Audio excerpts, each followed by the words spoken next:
Om Swastiastu dan salam sehat untuk kita semua. Selamat bergabung dalam Lunch Webinar, diskusi kedua Undang-Undang Kesehatan dengan topik Masukan untuk Perumusan Regulasi Turunan Undang-Undang Kesehatan dalam penyelenggara pendidikan dokter spesialis, pengalaman di bedah syaraf. Yang diselenggarakan pada hari ini, Kamis 3 Agustus 2023, oleh Pusat Kebijakan dan Manajemen Kesehatan FKKMK UGM. Sebelum webinar dimulai sesaat lagi, akan kami putarkan terlebih dahulu sajian lagu-lagu untuk menemani waktu Anda. Untuk lagu pertama ada lagu dengan judul Ibu Pertiwi yang dibawakan oleh Iwan Fals and Friends, disusul lagu berjudul Juwita Malam yang dibawakan oleh Bonita and the Hush Band. Selamat menikmati.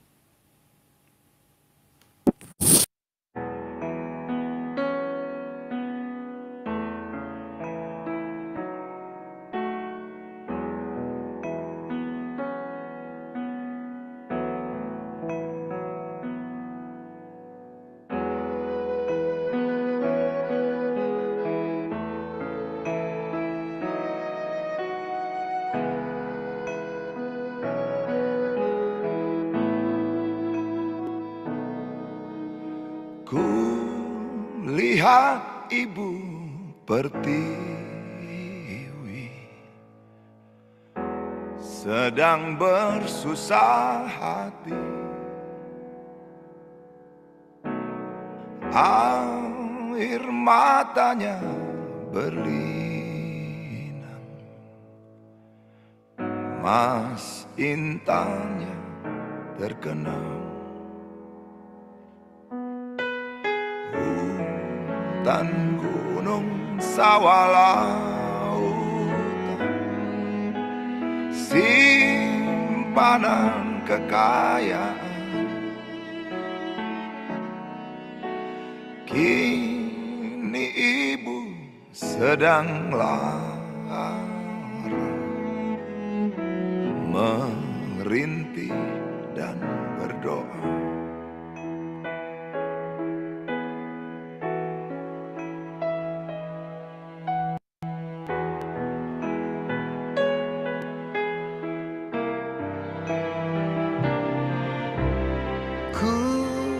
Lihat Ibu Pertiwi,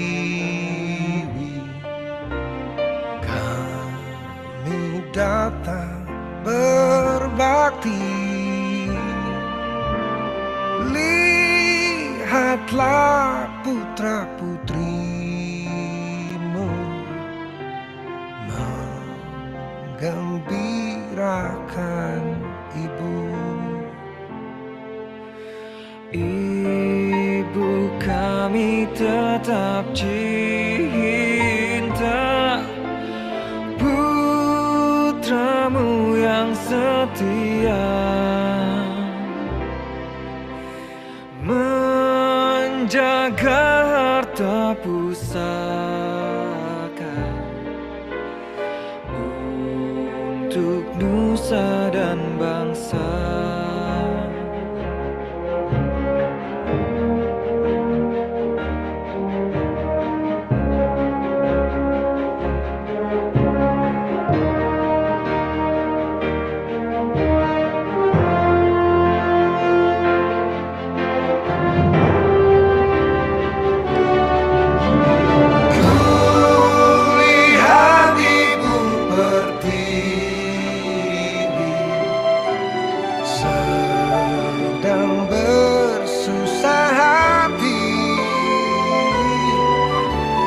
Air matanya berlinang, mas intannya terkenang. Hutan, gunung, sawah, lautan, simpanan kekayaan,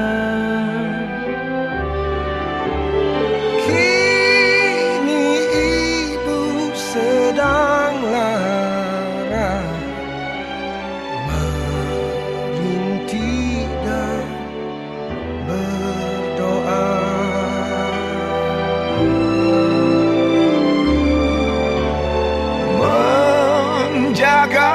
harta pusaka.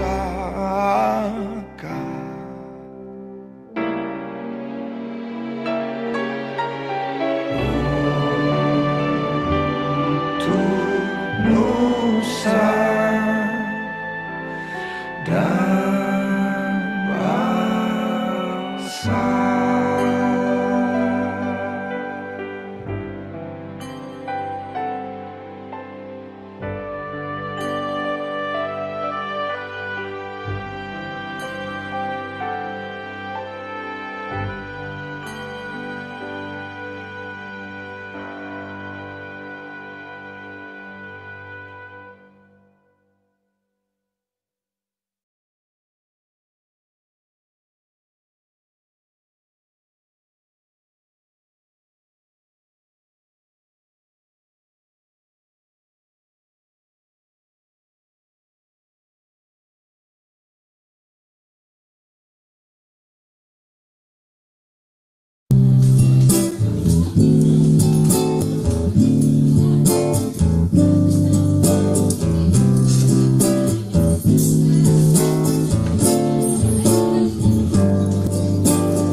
Gemilang malam cemerlang, bagaikan bintang timur sedang mengembang.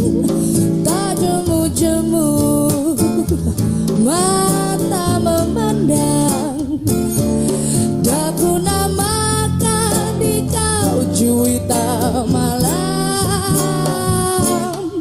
Sinar matamu menari-nari, masuk menembus ke dalam jantung kalbu. Aku terpikat masuk perangkap, apa daya asmara sudah melekat.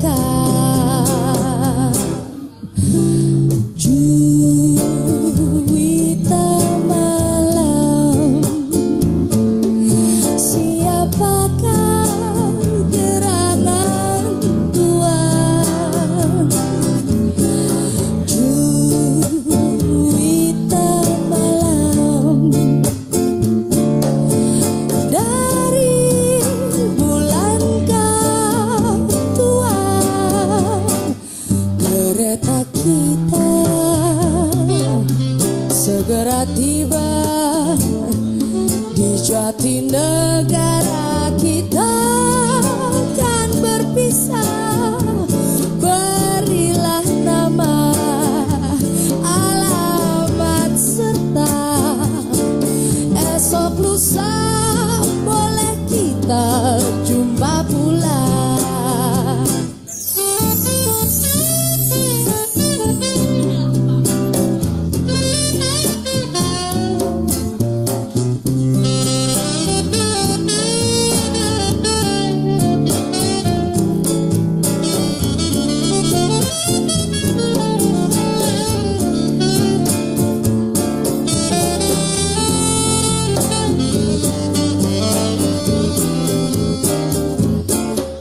Sinar matamu menari-nari, masuk menembus ke dalam jantung kalbu.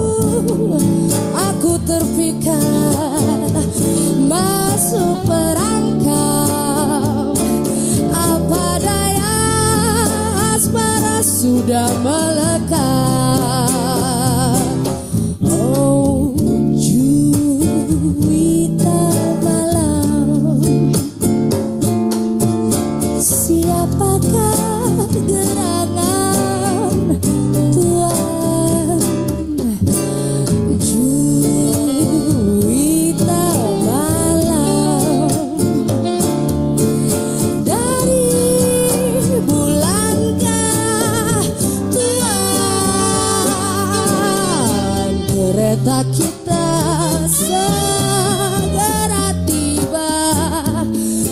Jatinegara kita akan berpisah. Berilah nama, alamat serta esok lusa boleh kita jumpa pula.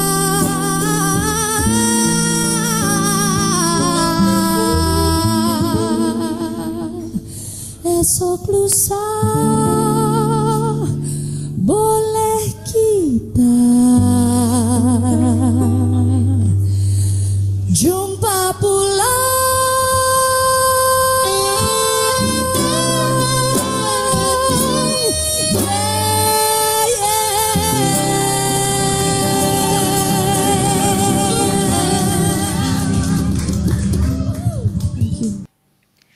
Ya, baik para peserta webinar yang kami hormati, demikian tadi telah kita nikmati bersama sajian lagu untuk menyegarkan suasana di siang hari ini.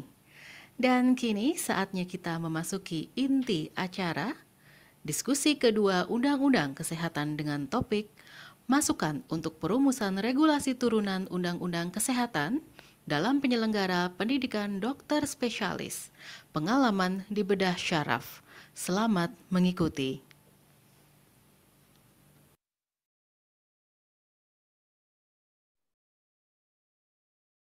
Ya. Selamat siang, Bapak sekalian. Selamat berjumpa kembali. Assalamualaikum warahmatullahi wabarakatuh. Ya, kita berjumpa kembali dalam sesi diskusi di mana kalau tidak salah pada hari Senin kemarin ini merupakan sebuah lanjutan dari berbagai macam upaya-upaya untuk kita bisa menggali berbagai macam hal-hal yang bisa didiskusikan pasca terbitnya dari Undang-Undang Kesehatan.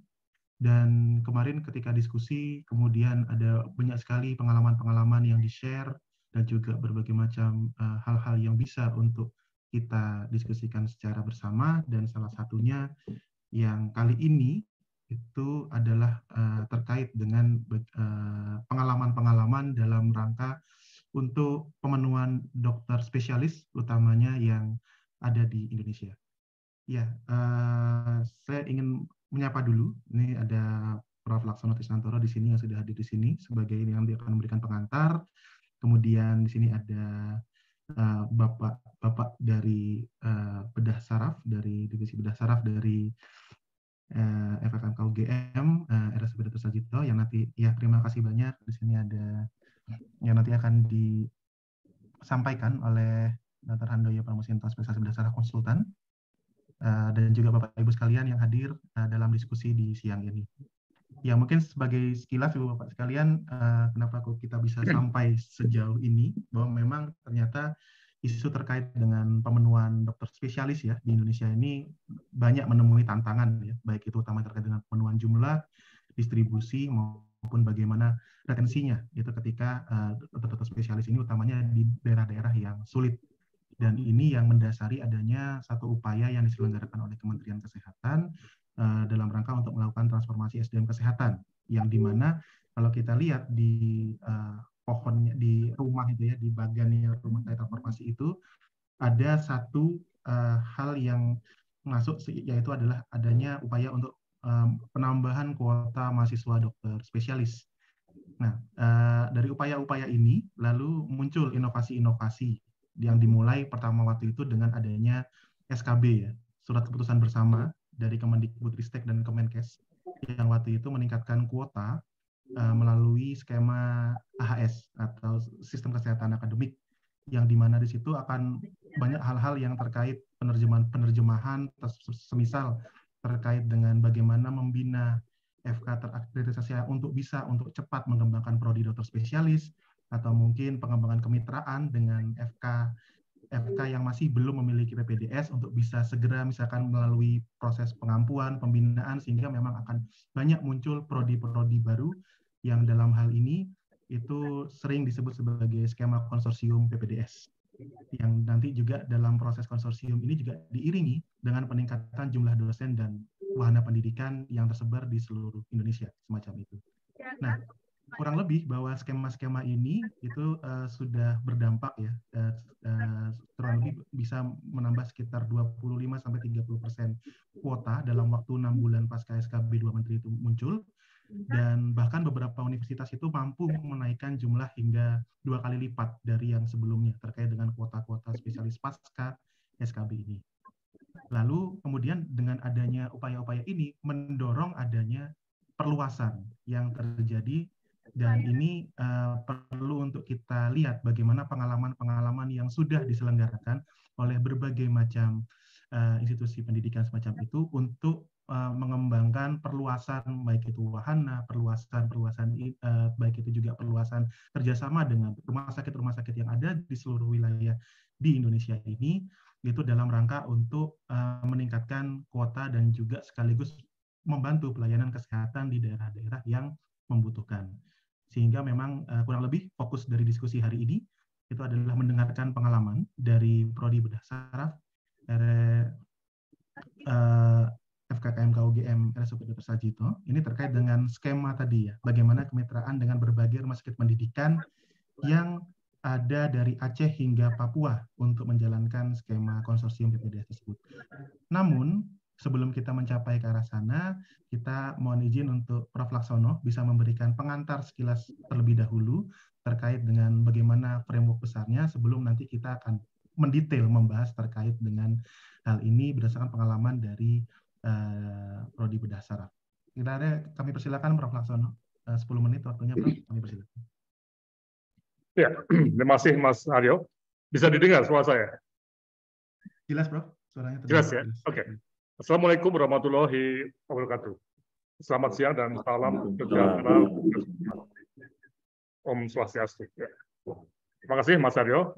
Nah, di sini saya akan mencoba untuk memberikan pengantar ya untuk teman-teman yang dari Bedah Saraf nih sudah kumpul nih di mana, di Sajito ya. Ya. Nah, saya mencoba untuk mengantarkan dalam satu flashback ya masa lalu kita ya. Bisa sharing screen nggak ya, Mas Aryo? Share screen. Ya. Sudah kelihatan?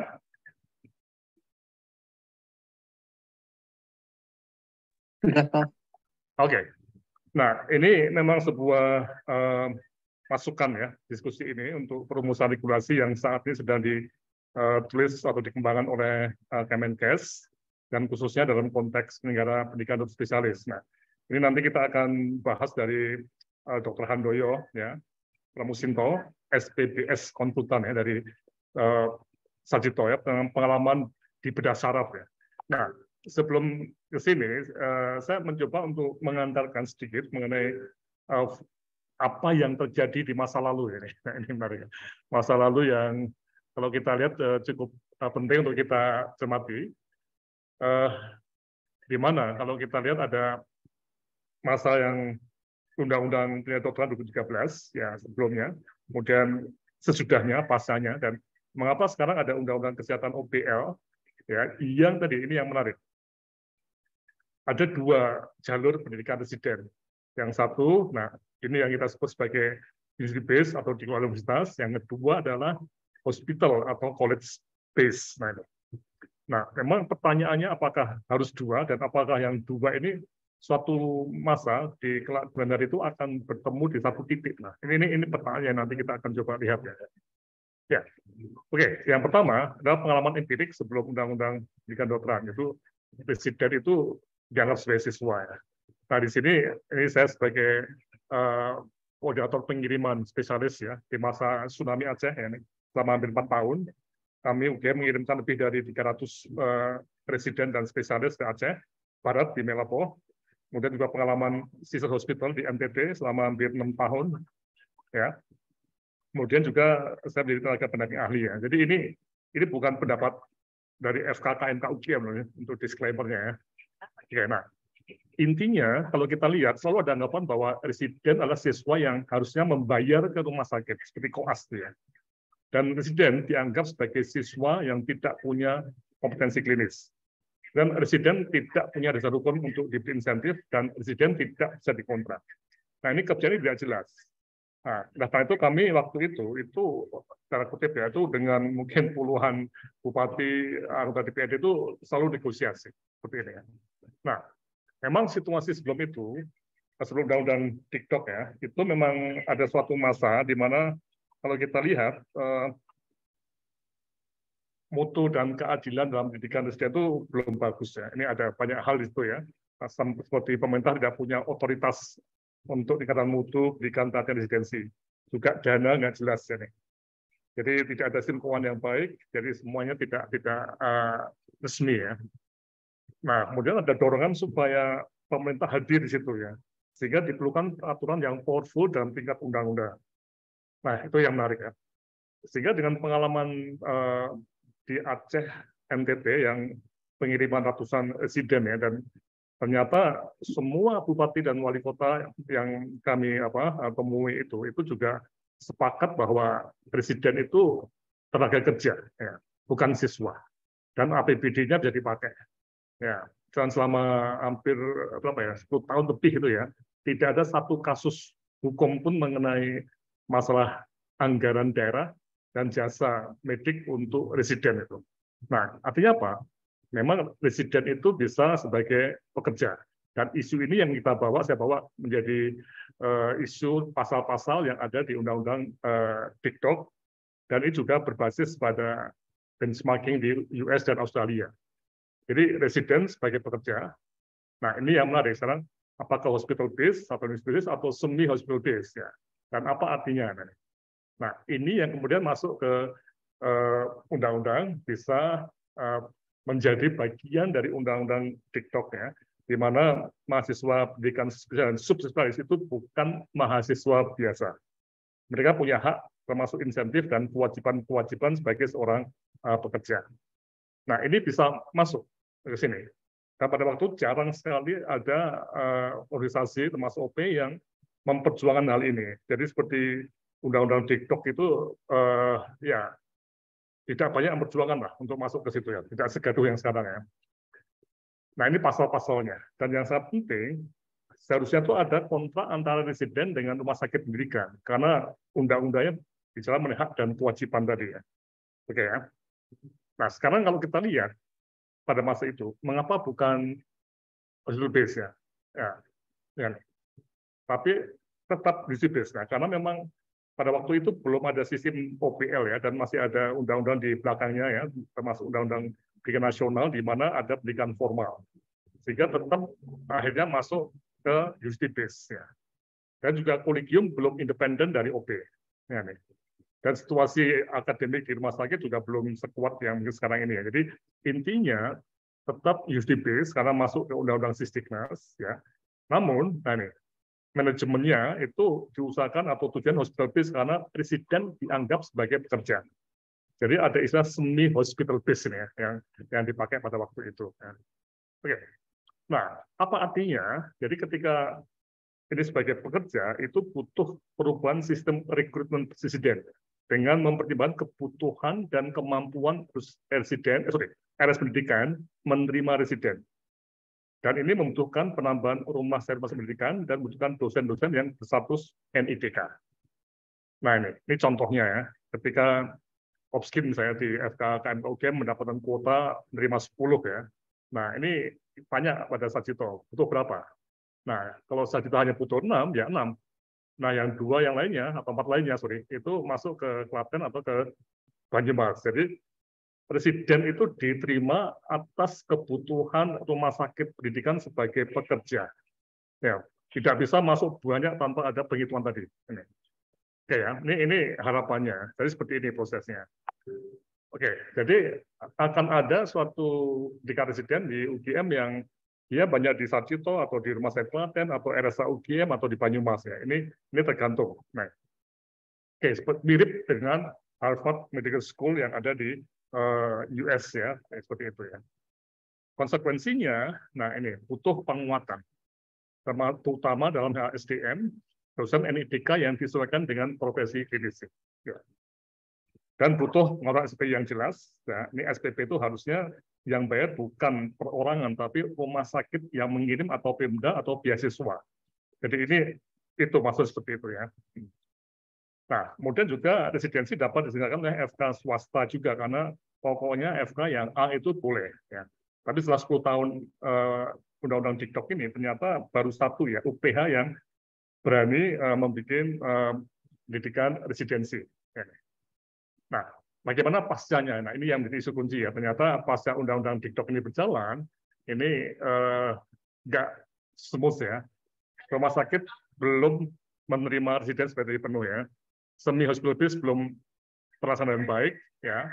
Tadi baru UPH ya, yang baru tadi ya satu ya. Nah, kemudian inilah sekarang muncul pemikiran mengenai hospital base ya. Nah ini, jadi ini yang menjadi kunci ya. Jadi undang-undang TikTok itu belum terlaksana dengan baik. Nih. Mengapa? Nah ini, jadi isu residen ini kalah dengan kegaduhan menolak DLT. Kemudian isu ini baru muncul kembali setelah ada pandemi COVID-19 terjadi ya di tahun 2020. Kemudian juga aturan detail tidak disiapkan untuk semi hospital base. Ya, jadi juga budaya pendidikan residen sebagai magang itu juga belum ada ya. Nah, ini menjadi suatu kegamangan dalam mengelola perubahan ini ideologis ya dalam pendidikan residen ya sebagai pekerja ini nggak jalan. Ya. Nah, terakhir sekarang bagaimana ke depannya ya. Dua jalur tadi pendidikan tadi, hospital dan universitas tadi itu apakah akan bertemu? Dan seri diskusi untuk ini saya pribadi berharap bisa mengarahkan dua jalur itu untuk bertemu di satu titik, di satu masa ya, dengan aturan-aturan yang sama, jelas seperti kurikulum mungkin standarnya sama, dan juga walaupun dia di unit base itu juga harus ada kontrak perorangan bahwa residen itu sebagai pekerja ya, bukan sebagai siswa ya. Ini yang perlu kita lakukan. Itu berlaku global di manapun di dunia. Ya, mungkin nah sekarang tim Kemenkes sedang ada di US untuk hospital base, mungkin bisa melihat betul kontrak perorangan yang ada di tiap-tiap rumah sakit pendidikan. Nah, sekarang disinilah ada pengalaman dari tim bedah saraf ya. Dari situasi ini ada unit base, ada hospital base ya, yang mungkin bertemu di satu titik. Nah, pertemuan ini yang kita coba dengarkan dari tim bedah saraf UGM yang pergi ke banyak tempat di Aceh, di Papua, di Sulawesi dan sebagainya selama lebih dari 7-8 tahun ya, untuk melihat mungkinkah kita ada suatu persamaan antara university base dengan hospital atau college base. Oke, saya kira itu Pak Haryo. Mari kita cermati pengalaman tim bedah saraf di UGM. Mari kita bahas. Terima kasih. Ya, terima kasih banyak Prof. Laksono atas pengantarnya yang cukup on point dan juga membuka wawasan kita semua terkait dengan pertanyaan-pertanyaan apa saja yang perlu untuk kita jawab, karena memang ini kalau kita lihat bahwa undang-undang tentunya nanti perlu banyak sekali hal-hal yang menjadi turunan, dan ini bisa menjadi dan untuk bisa mewujudkan itu kita perlu banyak sekali melihat bagaimana pengalaman-pengalaman yang terjadi. Dan yang pertama kali ini adalah di sesi yang pasca dari pengantar awal tadi, itu adalah bagaimana harapannya itu dari Prodi Bedah Saraf itu bisa untuk sifatnya ini sebenarnya mengoptimalkan dari sistem yang sudah ada ketika sebelum adanya Undang-Undang Kesehatan ini, itu untuk bisa mengoptimalkan terkait dengan pendidikan dokter spesialis dengan bermitra dengan rumah sakit pendidikan yang berada dari Aceh hingga Papua. Ini yang menjadi satu hal yang mungkin pengalaman yang sangat menarik dan juga penting untuk kita ketahui, dan mungkin nanti bisa kita diskusikan bersama dengan Ibu Bapak sekalian. Jadi kurang lebih untuk selanjutnya kami mohon izin kepada Dr. Handoyo Pramusinto, spesialis bedah saraf konsultan yang di sini bergabung secara Zoom juga untuk dapat menyampaikan pemaparan terkait dengan pengalaman-pengalaman dan mungkin juga success stories yang bisa untuk di-share ke kita bersama. Kami persilakan, Dokter. Baik. Sebentar.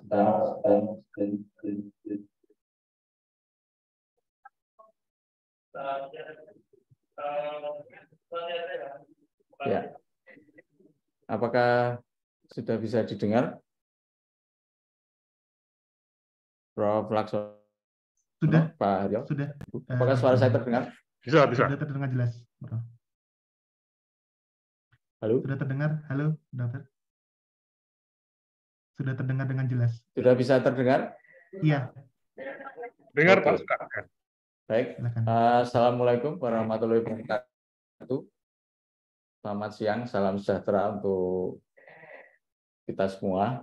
Terima kasih Prof. Laksono dan Dr. Haryo atas kesempatan yang baik pada siang hari ini. Saya beserta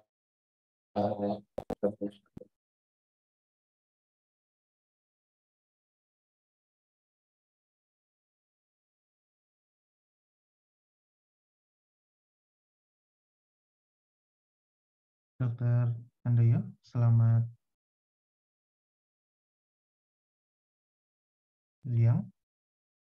Suaranya belum terdengar dengan jelas, mohon maaf.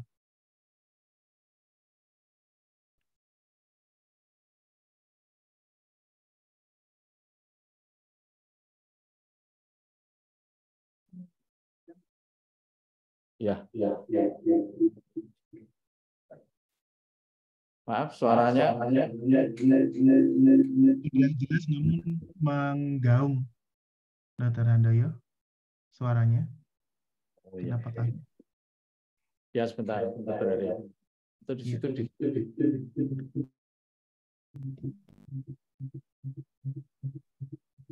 Mohon izin, Dr. Handoyo, mungkin untuk volume di laptopnya bisa dimatikan terlebih dahulu, Dok, karena feedback. Oke. Oke, suaranya bisa dimatikan dulu, Dok, yang di laptop, supaya tidak feedback. Sudah.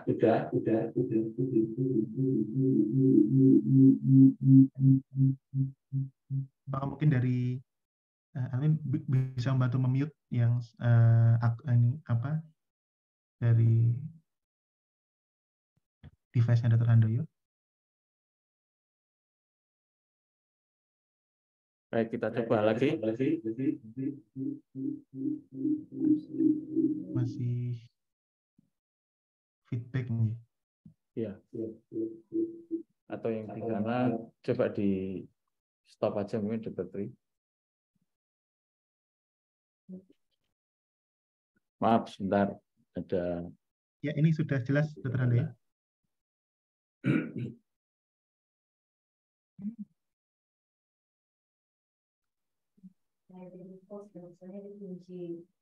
Oh, apakah bisa minta tolong?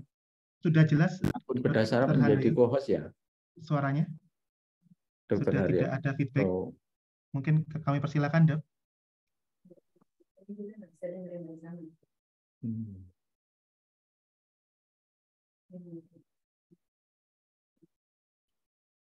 Oh, sudah. Sudah terdengar jelas, Ya, Dokter, terima kasih. suaranya? Ya.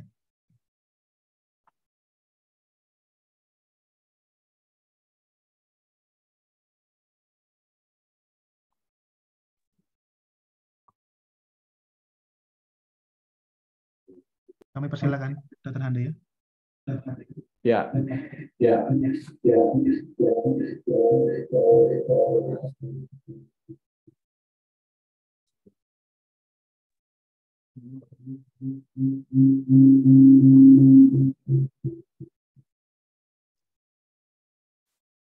Bu Leli atau Bu Stevi bisa minta tolong dibantu ya.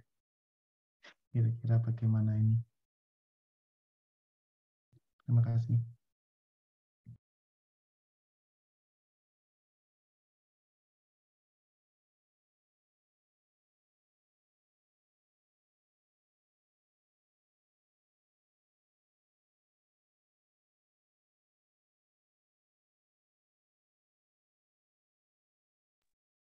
Mohon maaf Ibu Bapak sekalian yang hadir dalam ini terjadi kendala teknis sehingga mungkin kami mohon izin untuk bisa memperbaiki sekilas.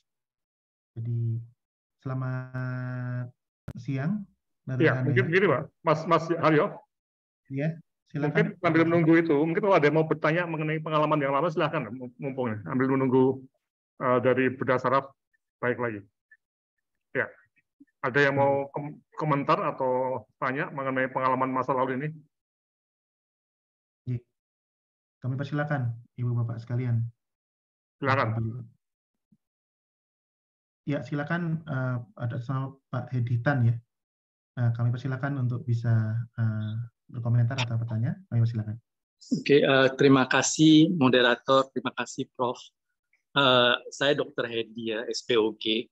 Kebetulan saya tamatan dari Malaysia. Saya hanya berbagi pengalaman aja bagaimana pendidikan spesialis di Malaysia. Nah, di sana itu biasanya kalau dokter mau masuk spesialis itu biasanya mereka itu udah di rumah sakit tertentu, rumah sakit daerah atau apa kan. Nah, setelah beberapa tahun mereka baru mengajukan diri untuk mengikuti pendidikan spesialis. Nah, setelah mereka masuk, mereka akan kembali bekerja seperti biasa di rumah sakit yang awalnya yang mereka kirim. Nah, biasanya nanti udah sekian lama, ada sekitar pendidikan biasanya 4 tahun, ada sekitar tuh 1 tahun setengah atau 1 tahun itu mereka akan kembali ke universitas untuk memperdalam ilmu dan menyelesaikan masalah tesis segala. Jadi itu kira-kira, dan di semua rumah sakit daerah itu memang mereka udah punya spesialis yang bisa mendidik ya. Jadi itulah kira-kira pengalaman saya waktu di Malaysia. Saya rasa itu bisa diterapkan di Indonesia. Yang penting rumah sakit daerah yang akan mendidik dokter spesialis ini harus dilengkapi lah dengan fasilitas dan pendidiknya di situ. Ya, kira-kira itu pengalaman saya. Terima kasih. Ya. Terima kasih Pak Hedi. Makasih Pak Hedi.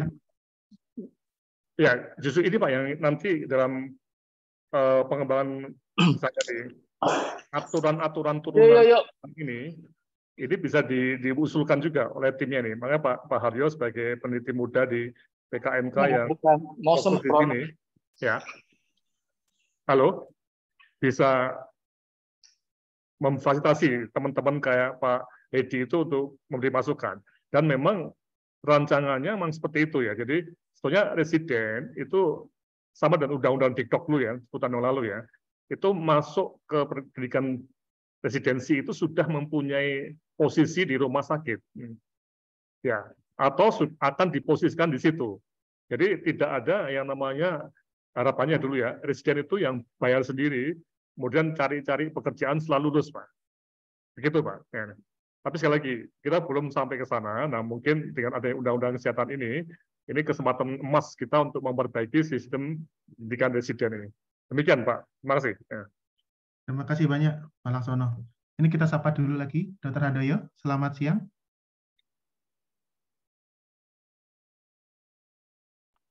Dr. Handoyo, selamat siang. Apakah bisa mendengar suara kami?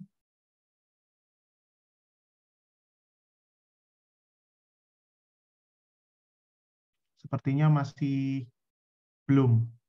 Ini atau mungkin apakah ada Ibu Bapak yang ingin untuk bergabung lagi, atau mungkin ini sebenarnya pertanyaan follow up yang cukup menarik, Prof. Kalau misalkan kita tanyakan ke Pak Hedi. Pak Hedi masih bergabung dengan kami, Pak Hedi?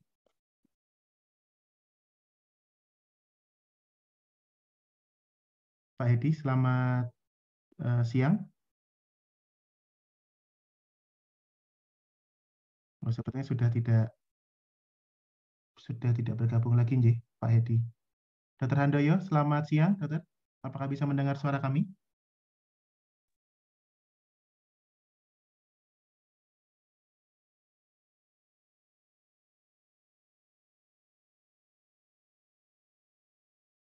Mbak Leli atau Mbak Stevi, apakah ada update dari Pak Handoyo? Sedang saya telepon dari tadi, Terhadio, mohon dihitung, belum diangkat. Baik. Ini ada Pak Joseph Rinta dari Papua membuka mic. Apakah ada yang ingin berkomentar, Bapak? Atau saya persilakan? Oh, belum ya.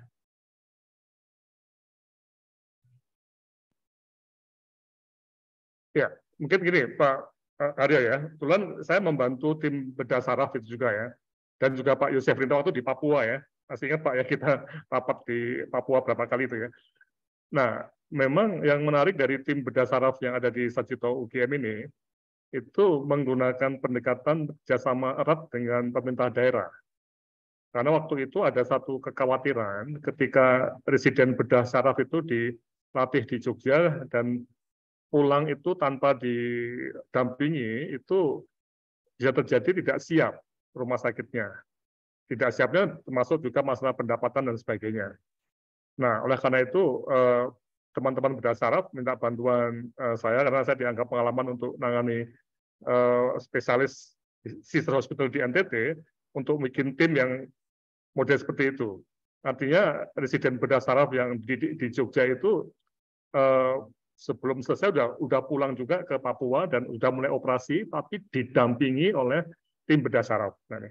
Nah, ini yang menarik, sehingga ada semacam kepastian bahwa residen yang pulang itu begitu pulang sistemnya sudah siap, aspek mediknya siap, kemudian juga sistem pendapatan insentif juga siap, sehingga tidak buang-buang waktu atau yang paling apa ya, tragedi itu ketika pulang belum siap, akhirnya bedah saraf yang udah jadi spesialis tadi pulang kembali ke Jawa karena rumah sakitnya belum siap, dan menggunakan juga tenaga residen yang berasal dari putra daerah.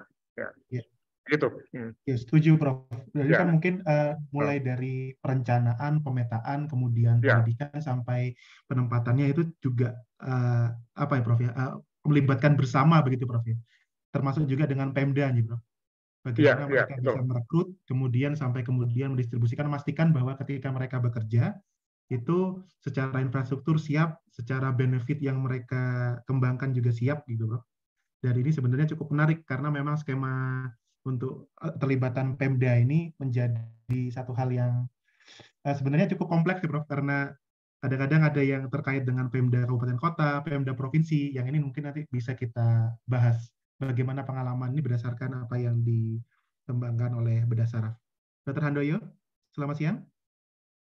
Kami persilakan untuk di-unmute, Dr. Handoyo.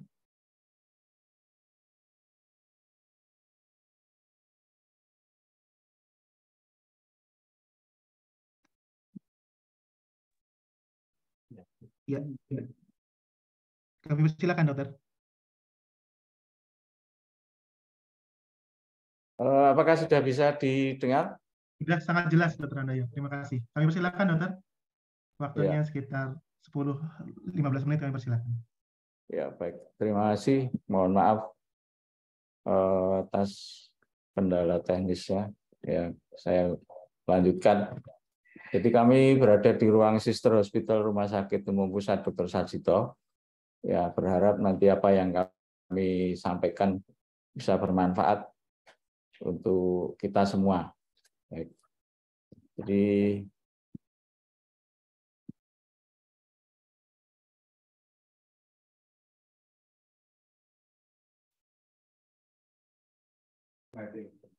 buat saya ya slide ya, jadi 2 minggu yang lalu ada pertemuan ilmiah tahunan Perhimpunan Bedah Saraf Indonesia, itu ya masih menjadi isu yang kuat bahwa ada disparitas, ya, tidak hanya di Indonesia tetapi juga di tingkat global, nih, terutama di negara dengan penghasilan rendah hingga menengah ini soal pelayanan bedah saraf. Ya, memang itu dipengaruhi oleh adanya provider termasuk vaskes, SDM yang cukup dan mumpuni, ya. Kalau dalam hal ini spesialis bedah saraf dan juga spesialis pendukung layanan bedah saraf. Kemudian fasilitas, dan tentu kalau Indonesia itu ada tambahan adalah masalah geografis. Ya. Kemudian slide berikutnya. Nah, ini data yang ada yang dirilis oleh KKI itu ada 470 dokter spesialis bedah saraf di seluruh Indonesia. Ini memang perlu diupdate petanya ini. Jadi hanya ada 1 di Papua, tapi sekarang dengan upaya kita semua sekarang sudah ada 3 orang di Papua. Ya, slide berikutnya. Nah, sebagaimana kita tahu di wilayah Asia Tenggara, Indonesia itu merupakan negara dengan jumlah penduduk yang terbesar, gitu ya.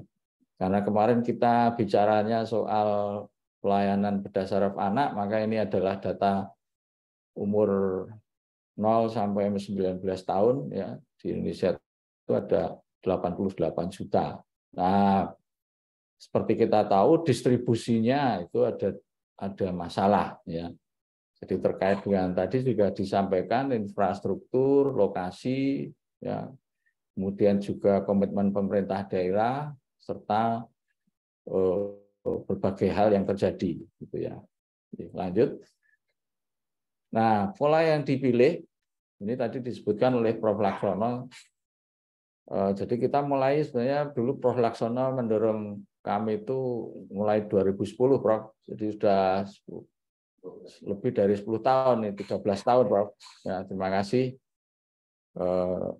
Jadi pola yang dipilih itu adalah menggalang kerjasama yang melibatkan baik institusi pendidikan, pelayanan maupun pemerintah daerah dan RSUD. Tadi sudah sempat disinggung dalam diskusi awal ya.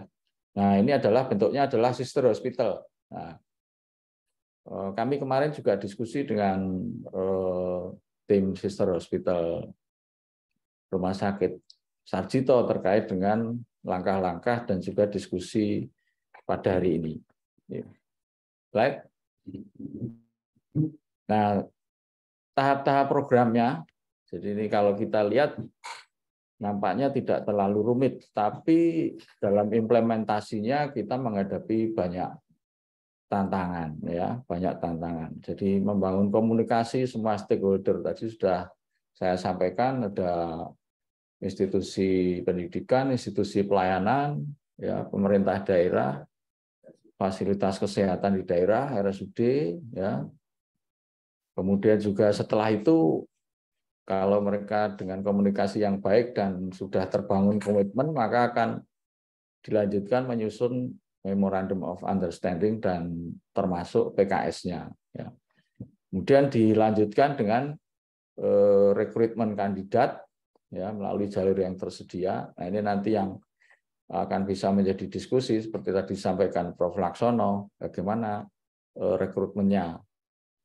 Kemudian melakukan capacity building institusi di daerah. Nah, terutama ini institusi pelayanan, ya, pelayanan rumah sakit, rumah sakit.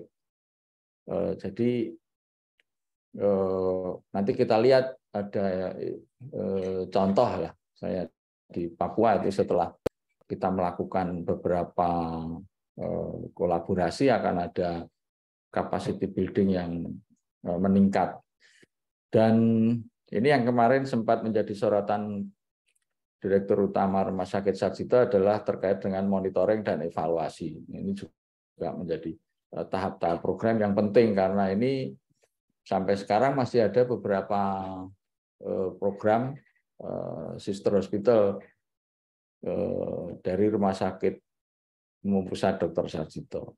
Slide. Nah, ini 10 tahun yang lalu, jadi sebetulnya 2010 itu dimulai, nah baru kita lihat ini buktinya itu 3 tahun itu baru bisa dilakukan penandatanganan itu. Ada Dr. Endro Basuki, ada Dr. Safa Ganung, ya. Kemudian juga beberapa sivitas dari Rumah Sakit Jayapura itu. Ya. Ya. Ya, dan juga dari FK Uncen. Ya. Lanjut. Nah, ini adalah dampak kerjasama yang bisa kita lihat bersama ya di Rumah Sakit Dok 2 waktu itu namanya. Sekarang menjadi Rumah Sakit Umum Daerah Jayapura, ya. Jadi terkait dengan peralatan diagnostik, operasi, dan juga sumber daya manusianya, ya.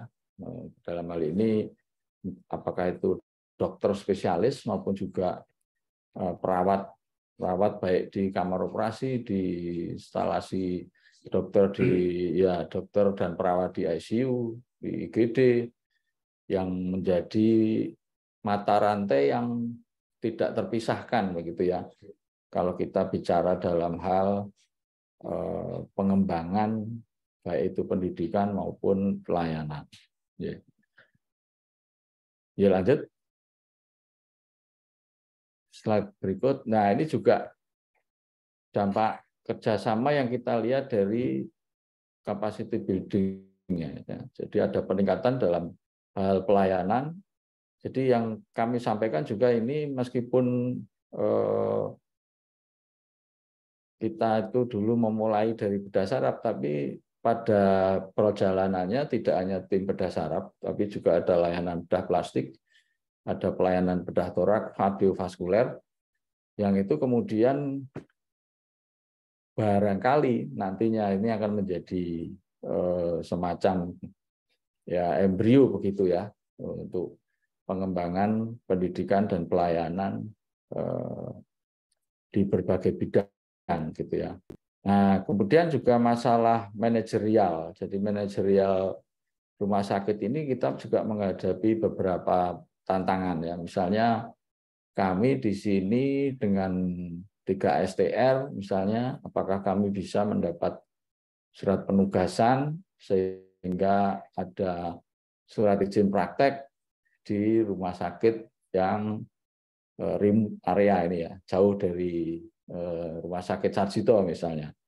Kemudian juga bagaimana kita menjalin komunikasi dengan BPJS ya, BPJS sehingga pelayanan dan sekaligus pendidikan, pelayanan terutama ya kalau BPJS kita bicaranya, itu bisa diakui, dia di-accepted gitu ya, sehingga bisa diklaim oleh rumah sakit, sehingga rumah sakit juga tidak harus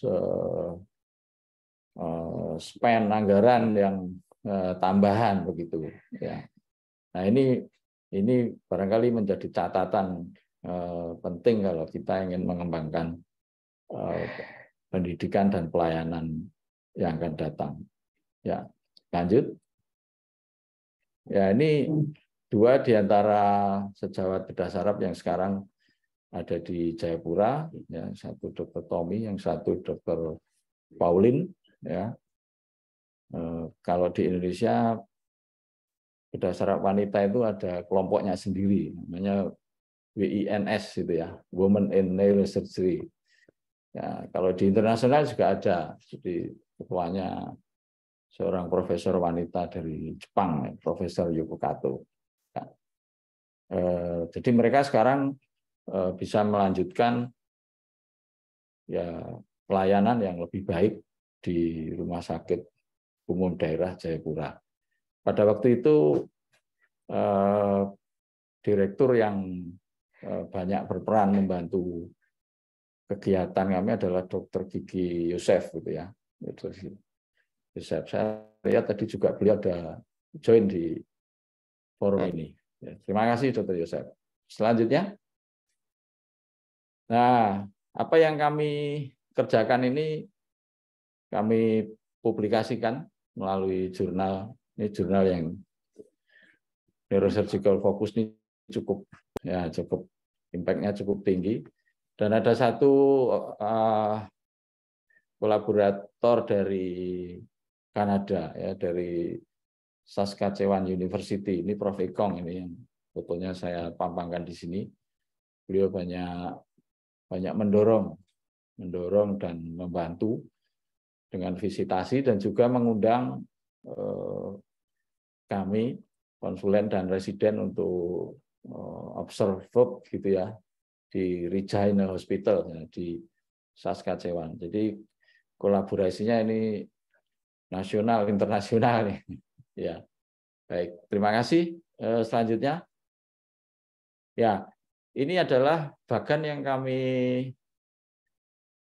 masukkan di dalam jurnal yang kami publikasikan tadi. Jadi kalau kita lihat di sini ISNS itu nama dari Perhimpunan Bedah Saraf, dulu namanya singkatannya seperti itu ya, Indonesian Society of Neurosurgery. Ya.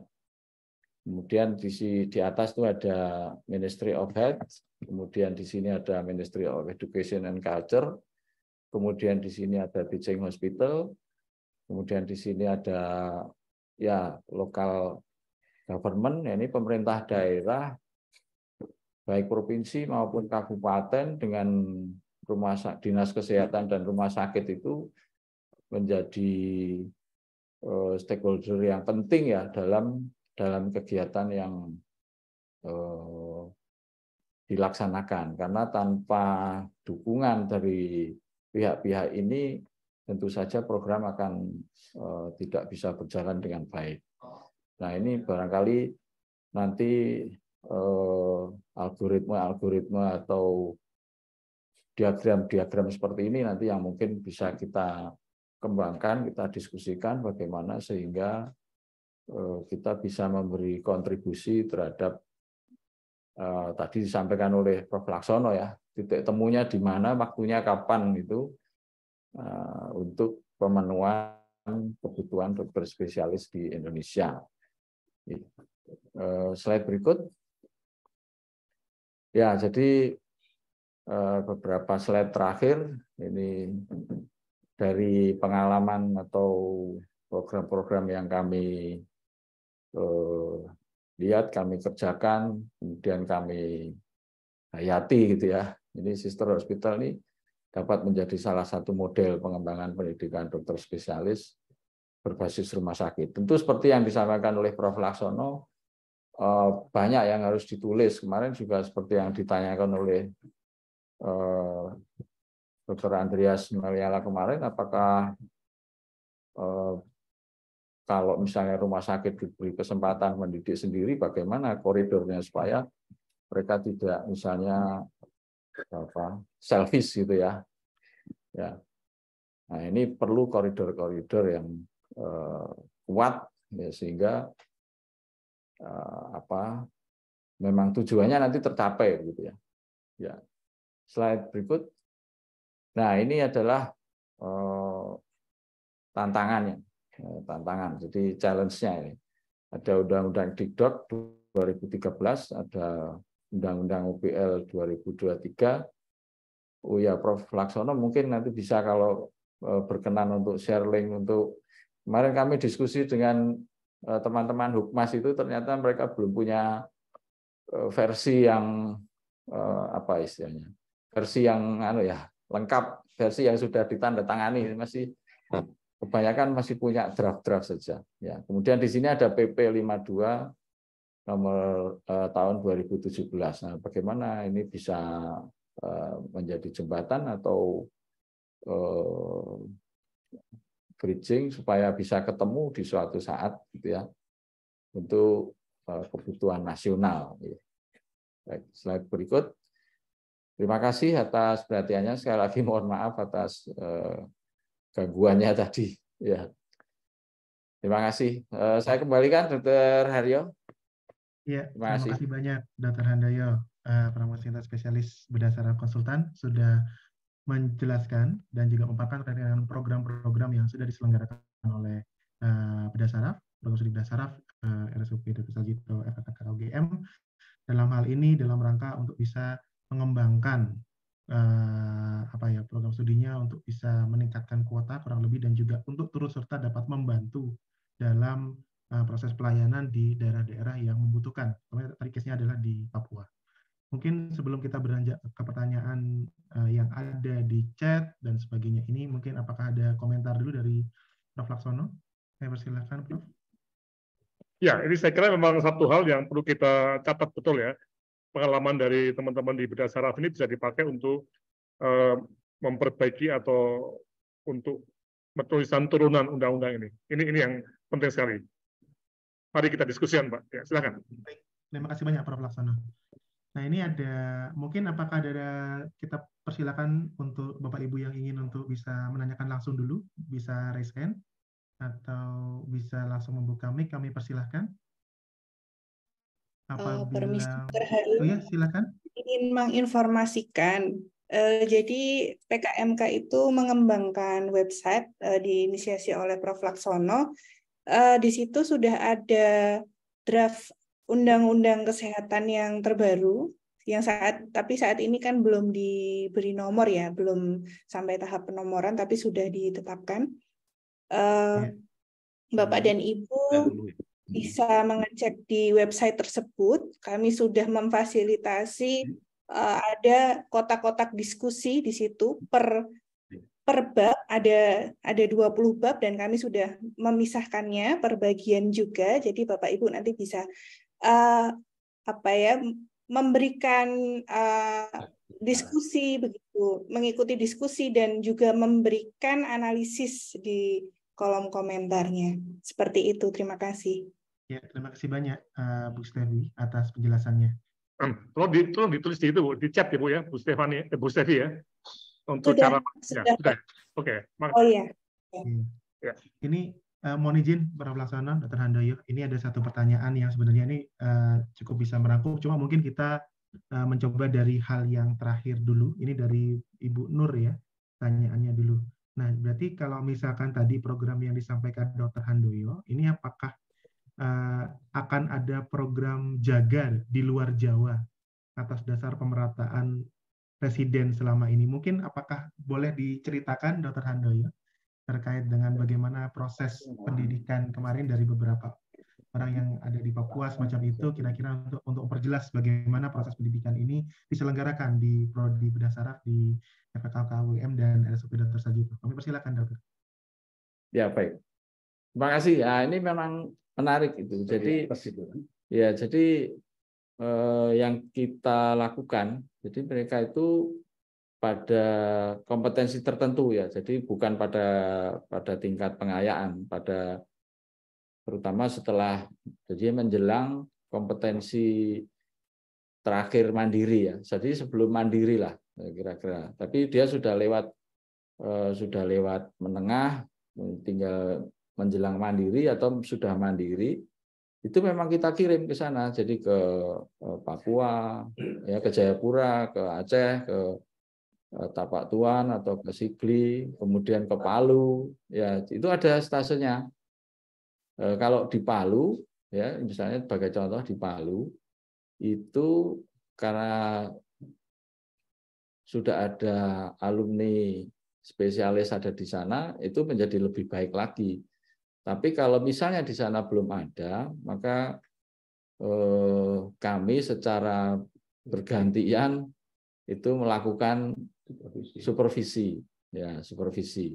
Ya, jadi ada yang dikirim, ada supervisi, dan supervisi itu kan bisa supervisi. Ada supervisi yang fisik langsung maksudnya, kita datang ke sana, tapi ada juga yang sifatnya itu kalau misalnya mereka menerima kasus, ya mereka konsultasinya langsung, real time gitu ya, real time. Bahkan misalnya konsultasi durante operasional real time juga sering terjadi. Ya, jadi memang kemudian ada kita kirim mereka ke daerah itu. Ya, nah itu juga nanti menyangkut harus kita perhitungkan terkait dengan administratif ya, mediko-legalnya. Jadi SIP itu juga harus dipenuhi ya, supaya tidak terjadi ya breaking the law lah istilahnya ya. Kita tetap harus mengikuti gitu.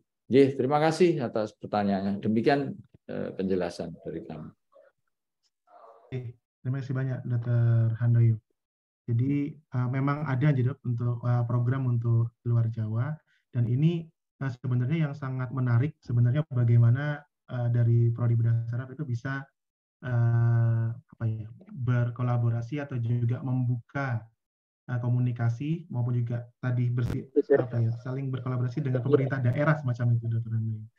Mungkin selama ini tambahan ya. Silakan Prof.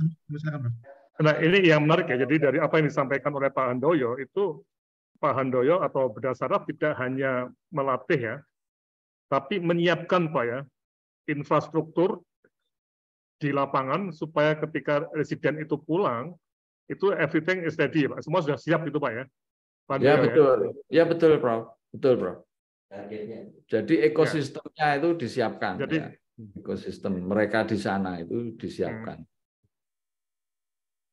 terima kasih Ya, banyak, Prof. Laksono. karena Ini ada kasus pengal- di beberapa tempat ya yang tidak disiapkan begitu pulang, apalagi teknologi canggih ya beda saraf, itu resdianya nggak bisa spesialisnya itu nggak bisa apa-apa dan akhirnya kembali ke Jawa. Nah ini, Ya. itu, makasih. Ya. Ya, terima kasih banyak, Prof. Laksono. Ini mungkin ada pengalaman yang mungkin bisa diceritakan. Ini Bapak Dr. Joseph Rinta, kami persilahkan.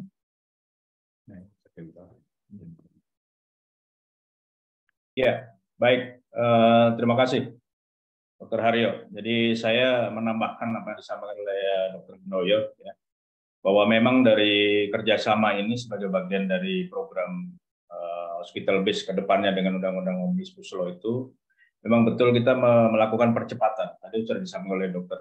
Handoyo dan juga oleh Prof. Laksono bahwa kerjasama ini juga membangun sistem. Jadi waktu itu saya hanya melanjutkan dari kerjasama yang sudah ditandatangani oleh bedah saraf dengan Rumah Sakit Jayapura, bahwa 2013 itu ditandatangani. Ya. Kemudian itu tidak berjalan sepertinya. Kemudian saya diberikan tugas sebagai direktur tahun 2016. Nah, seiring dengan waktu, saya bertemu dengan Dr. Andi, Dr. Wiryawan, dan juga bedah saraf untuk bagaimana memfollow up. Jadi kita niatnya adalah waktu itu kami kan punya program ya yang namanya Kartu Papua Sehat, di mana dalam program Kartu Papua Sehat itu adalah tujuan utamanya adalah memberikan pelayanan kesehatan kepada masyarakat Papua. Dan memang tidak ada dana khusus ini untuk program ini, tetapi saya melihat ada satu celah yang bisa kita gunakan untuk bagaimana kita dibantu oleh bedah saraf. Jadi akhirnya kami membuat kerjasama antara Rumah Sakit Jayapura juga dengan FK Fakultas Kedokteran, dengan bedah saraf, dan juga dibantu oleh Uncen, ya, dengan juga dari Dinas Kesehatan. Jadi kita kolaborasi bersama-sama. Jadi intinya adalah bagaimana kita kerjasama di bidang peningkatan kualitas pelayanan kesehatan termasuk kesehatan rujukan. Jadi kebetulan juga waktu itu ada dokter kami yang sedang mengambil bedah saraf, sehingga akhirnya itu menjadi salah satu prioritas. Nah, seiring dengan waktu, akhirnya pendampingan berjalan dilakukan oleh bedah saraf, sambil melakukan pendampingan, sambil membimbing Dr. Tommy yang akan menjadi spesialis bedah saraf. Sekaligus kami berdiskusi apa-apa sih yang harus kami siapkan untuk dokter spesialis bedah saraf itu begitu pulang sudah langsung bisa melaksanakan tugasnya. Nah, bahkan sebelum yang bersangkutan dilantik atau diwisuda sebagai bedah saraf, sudah melakukan banyak tugas-tugas operasi yang tidak dibimbing, didampingi oleh bedah saraf.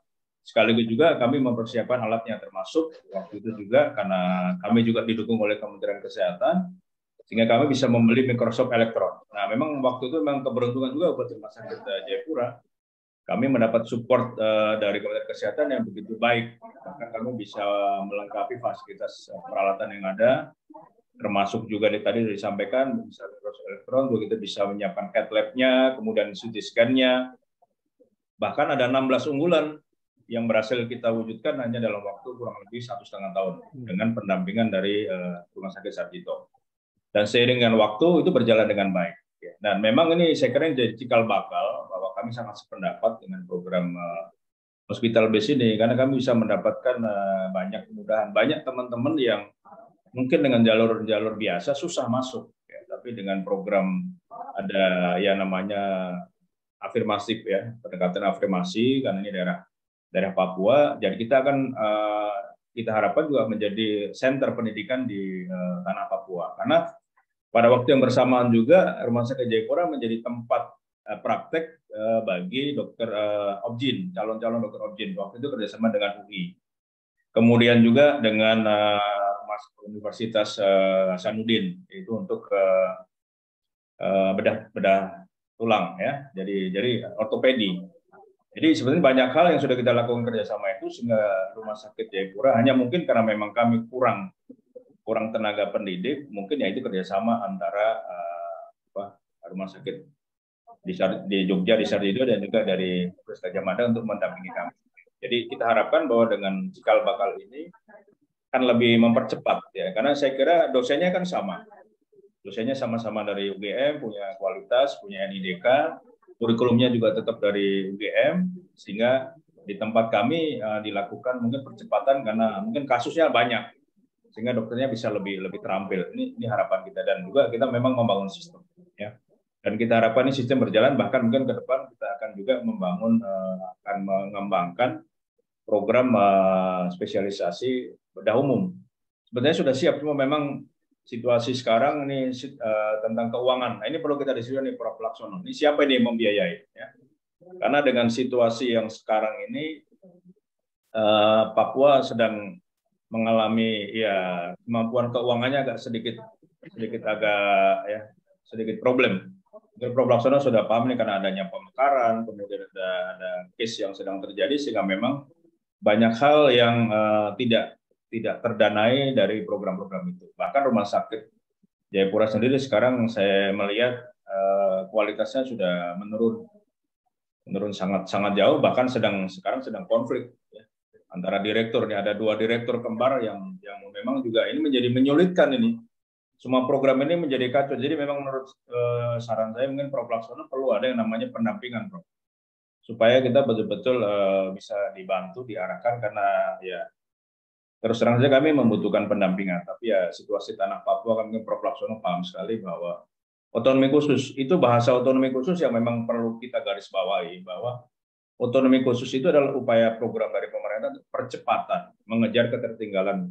Ya termasuk SDM-nya kalau memang dia punya kualitas, oke. Tapi kadang-kadang karena bahasa otonomi khusus itu ditangkap bahwa itu harus orang Papua gitu. Ya kita sih senang-senang saja mempersiapkan teman-teman dari Papua siap menerima estafet, tetapi kan menurut saya perlu ada pendampingan, perlu ada kerjasama. Dan kita memang juga membuka dengan baik, ya. Bahkan kami waktu itu didukung juga oleh Kolegium Bedah Australia.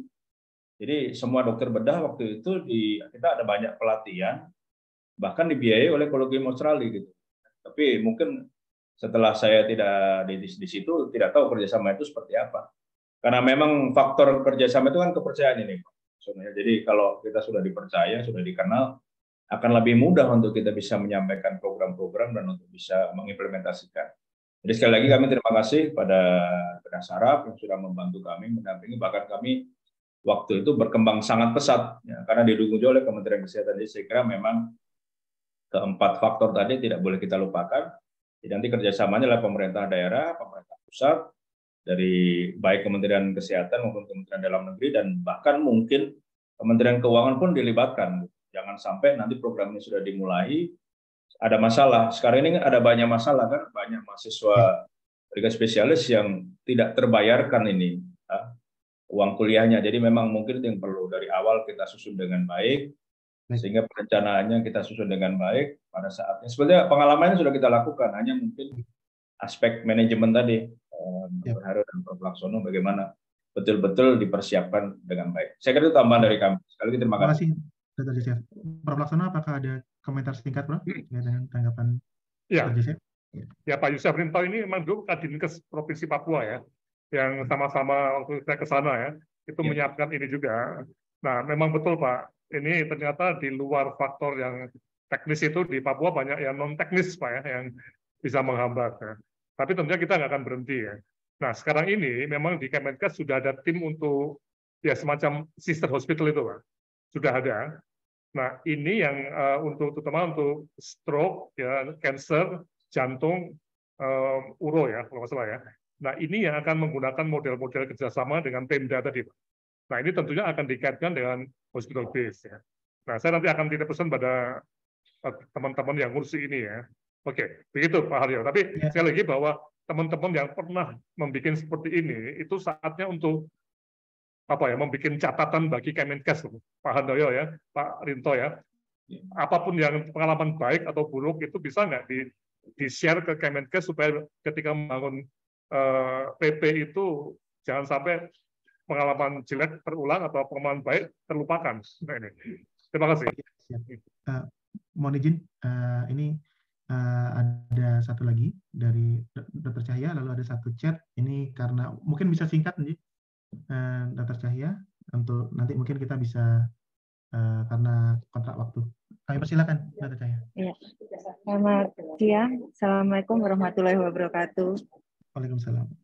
Ya, Terima kasih Dr. Haryo atas kesempatannya. Selamat siang Prof. Laksono dan Bapak Ibu senior teman sejawat. Izin Dr. Handoyo, saya hanya menambahkan apa yang telah disampaikan oleh Dr. Handoyo. Kebetulan saya dari Rumah Sakit Umum Pusat Dr. Sarjito yang saat ini mendapat amanah untuk mengawal program Sister Hospital. Jadi saya rasa tadi sudah disampaikan Dr. Handoyo kegiatan Sister Hospital terutama bedah saraf. Tapi izin saya menyampaikan untuk Sister Hospital yang telah dilakukan oleh Sarjito dalam hal ini juga tripartit dengan FKK-MK UGM itu juga diawali seperti ini juga yang Prof. Laksono juga sangat paham sekali yang program Bajawa itu ya Prof. Itu adalah awal dari program Sister Hospital dengan dokter simulasi saat itu dan hasilnya yang memang perlu digarisbawahi adalah program Sister Hospital itu tidak sekedar hanya rumah sakit daerah memerlukan dokter spesialis gitu karena sejauh ini masih ada yang bersurat kepada Sarjito direksi bahwa kebutuhan dokter spesialis.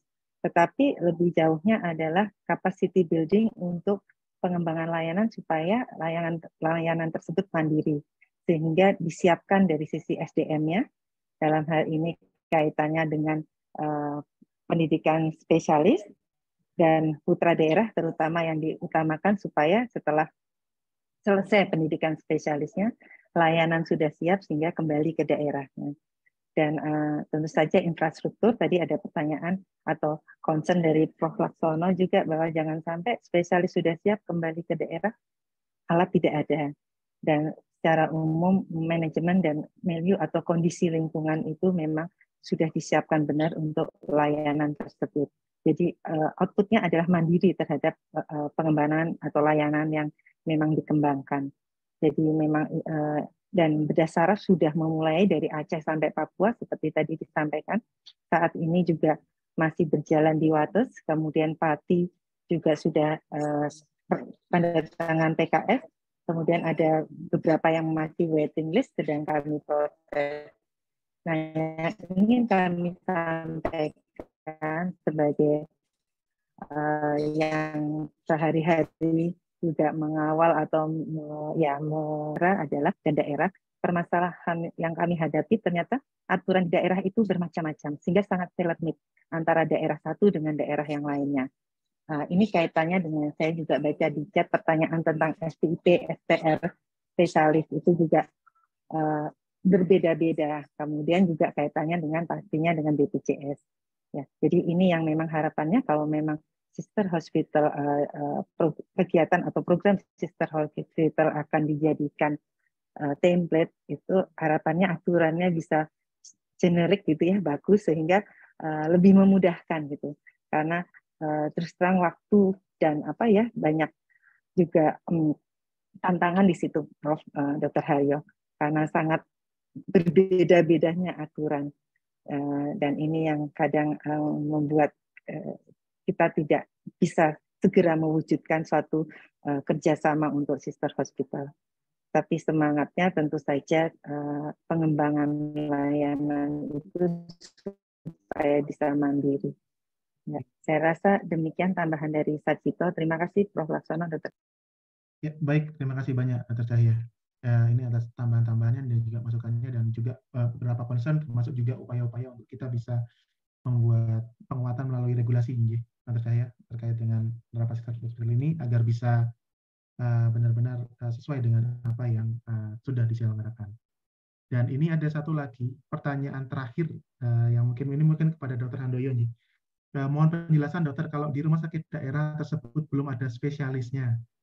Apabila ada kasus perlu rujukan, maka untuk proses merujuknya DPJP-nya siapa ya dok? Apakah dokter supervisinya itu apa yang dokter yang menjadi supervisi yang misalkan di UGM semacam itu apakah harus menaruh SIP di rumah sakit daerah atau berdasarkan pengalamannya bagaimana ya dok? Kalau misalkan ternyata ditempatkan di daerah yang memang belum ada dokter spesialis, ini residennya misalnya seperti itu. Terus kemudian ini harus merujuk semacam itu. Apakah ada pengalaman terkait dengan ini, Dr. Handoyo? Masih di mute, mohon maaf, Dr. Handoyo. Maaf. Ya, terima kasih atas pertanyaan yang menarik ini. Itulah tantangan yang kami hadapi. Jadi kami harus menyampaikan kepada Dinas Kesehatan setempat, ya, Direktur Rumah Sakit Daerah, untuk mencari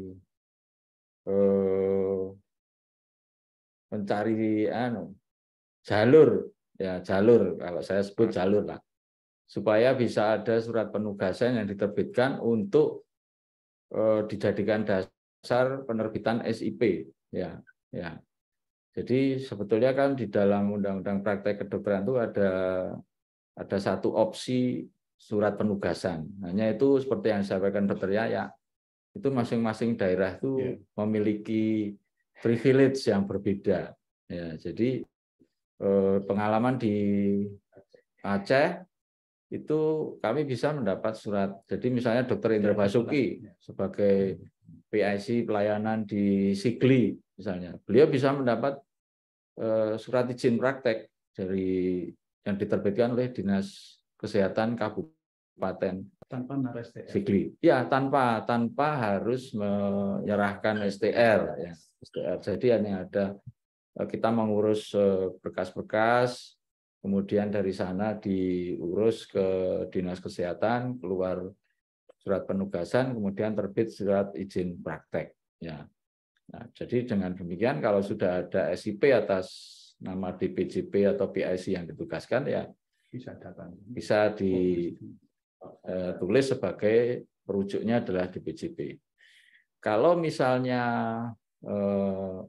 di sana kita tidak bisa mendapatkan, ya sebetulnya approve. Jadi misalnya begini mungkin ya, kalau misalnya itu sifatnya emergency kan, sebetulnya kan sebagai dokter umum pun ya itu kan berhak juga.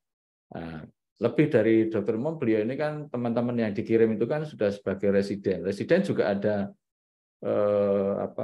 SIP sebagai residen kan, sebagai residen. Misalnya residen pada tahap mandiri, maka dia akan bisa melakukan tugas apa saja. Nah, dia bisa membuat itu dalam kapasitasnya sebagai residen yang ditugaskan.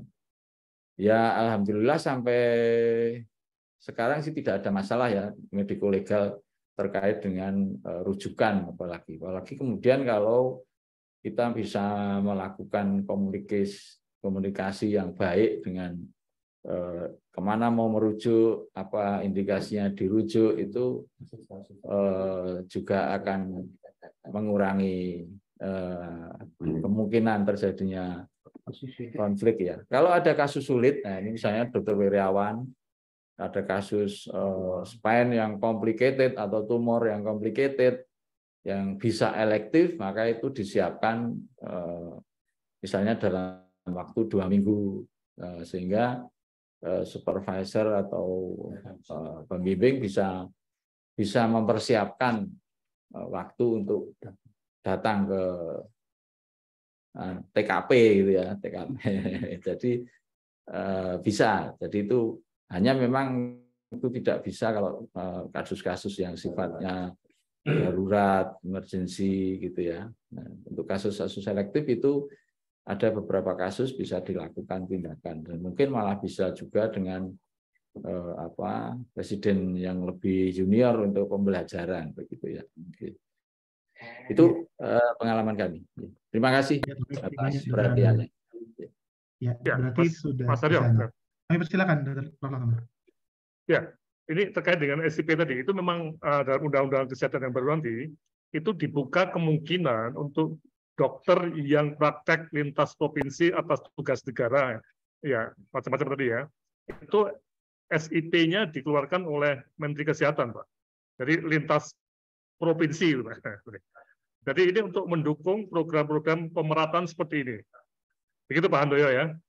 Ya, jadi nah ini. Baik, saya kira penting sekali untuk kita lihat ya. Makasih. Ya, terima kasih, Bro. Oke, berarti ada peluang di situ, dan nanti mungkin ini yang perlu untuk didetailkan ya, untuk bagaimana regulasinya ini bisa diperdalam di peraturan turunannya. Ya, sekali lagi mohon maaf Bapak yang sudah berkomentar maupun yang ada rencana ingin untuk resign, Ini karena keterbatasan waktu, sehingga memang mungkin kita perlu untuk mengakhiri sesi di sini. Mungkin sebelum kita akhiri, Prof. Laksono, apakah ada ya kata-kata penutup, Prof? Kami persilakan. Ya, Mas Aryo, terima kasih ya. Jadi kalau kita lihat, memang adanya undang-undang kesehatan ini dengan dibukanya 2 jalur pendidikan residensi ya. Yang satu adalah tetap university base, kemudian yang kedua yang hospital atau college base ini ya. Nah, ini walaupun ada 2 jalur, harapan saya pribadi yang sudah berkecimpung dalam manajemen residensi ini ya, sudah sejak 20 tahun yang lalu, ya, ini bisa ketemu di satu titik ini ya, itu Pak Handoyo ya. Jadi saya dipesani oleh Kepala Departemen Bedah FKKMK UGM ya, Dr. Rusadi, ada di sini ya, Dr. Rusadi ya. Ya, saya perkenalkan betul ya, Pak Rusadi pesan supaya hal-hal ini semua harus diusulkan oleh orang-orang yang betul-betul paham ya di lapangan mengenai hal ini. Nah, ini memang tim bedah saraf yang ada di Departemen Bedah FKKMK UGM ya, dan ada di KSM Bedah Saraf di Sarjito, ini saya menganggap tim yang paling pengalaman ya, sampai saat ini termasuk tadi negosiasi dengan gubernur ataupun bupati wali kota dan sampai menyediakan ekosistem tadi yang Pak Handoyo katakan ya. Nah, mungkin dengan teman-teman klinis di harapan kita atau Darmais ya, atau di rumah sakit jantung, bisa nggak Pak Handoyo untuk membangun suatu asosiasi kelompok kerja ya, para klinisi yang memang mempunyai passion atau perhatian untuk pemerataan pelayanan klinis ya. Dan para klinisi ini itu dengan kemampuan untuk mengajar klinis, mendidik residen, itu bisa lebih mempercepat pemerataan pelayanan klinis dengan bekerja bersama pemerintah daerah. Nah, itu Pak Haryo ya. Entah nanti USD base atau hospital base itu tidak masalah. Tapi kedua-duanya tetap menyatakan atau disebut sebagai bukan pendidikan siswa biasa ya, tapi pendidikan pekerja ya, Pak. Pekerja yang dimagangkan. Nah, mohon Mas Haryo sebagai peneliti muda di UGM untuk memfasilitasi diskusi seperti ini ya. Jadi pertemuan berikutnya mohon diteruskan untuk mengundang mungkin teman-teman dari harapan kita atau mungkin Darmais untuk bagaimana strategi mereka memeratakan pelayanan melalui hospital base dan melalui sister hospital ini. Begitu Mas Haryo ya. Baik, terima kasih Ini banyak. saya. Sekian dan terima kasih sekali lagi untuk semuanya pada Pak Handoyo dan teman-teman. Terima kasih ya atas semua dharma baktinya, puluhan tahun sudah ya ternyata ya. Amin ya. Terima kasih sekali. Ya, terima kasih banyak Prof. Laksono atas penutupnya dan juga Dr. Handoyo yang hadir di sini sebagai narasumber dan Bapak sekalian yang mengikuti via Zoom meeting ini. Nanti mungkin akan ada beberapa lanjutan diskusi yang akan diselenggarakan dan ini harapannya Bapak Ibu bisa ikut turut berkontribusi dan juga menyampaikan usulan dan juga masukannya dalam rangka bagaimana kita bisa memperkaya hal-hal yang bisa kita sampaikan dan ini menjadi usulan bersama dalam rangka untuk memperdalam dan juga untuk mendetailkan terkait apa yang tertuang dalam Undang-Undang OBL Kesehatan. Sekali lagi terima kasih Ibu Bapak sekalian, selamat siang, semoga semua sehat selalu. Assalamualaikum warahmatullahi wabarakatuh. Terima kasih banyak Prof. Laksono, Dr. Handoyo semuanya. Terima kasih. Terima kasih. Bapak sekalian. Terima kasih. Terima kasih semua. Sukses ya.